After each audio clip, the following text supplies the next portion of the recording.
is huge. This is a totally new experience for me at South by Southwest and hopefully for you as well.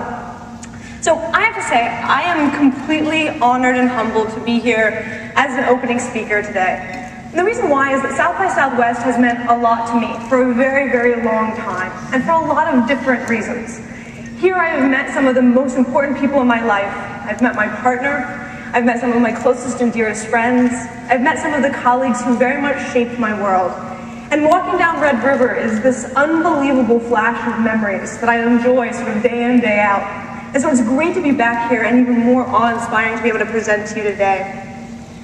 For those of you who haven't been here, this is an amazing space, right? South by Southwest is first and foremost about the people.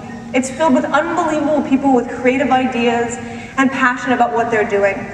And so one of the things you'll find as you engage in the space is that there's a lot of trouble that goes on, but that's also part of the joy.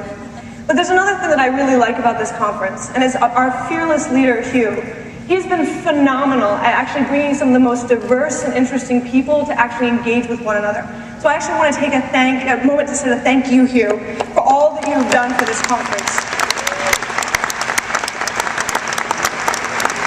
So as I get to do this opening remarks, I also sort of want to give you, a sort of set of wisdom as you go out and embark on this.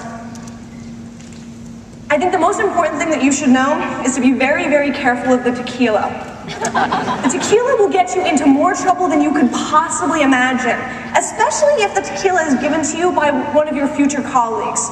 So I would really sort of warn against the tequila and late night adventures, but otherwise go out and have a magical amount of time. So I was asked to come and talk to you and give you some sort of provocation, some way of inviting you to think deeply.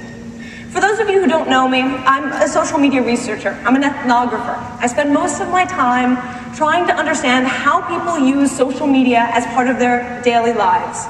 I drive around the US, I spend a lot of time talking to teenagers and their families. And I also spend a lot of time trying to reflect and make that material public. I've been blogging for 13 years, and I believe in the power of actually engaging with a public audience. I've also believed in being an activist, and one of the things that's really important to me is to sort of challenge the status quo in order to help create a future that we want to live in. What keeps me up at night is very much about how social media transforms society, and more importantly, what it makes visible about humanity. So technophobes love to talk about how it's totally destroying society, and a lot of the sort of people who really love technology think it's the great transformation. Everything is going to be fantastic because of technology.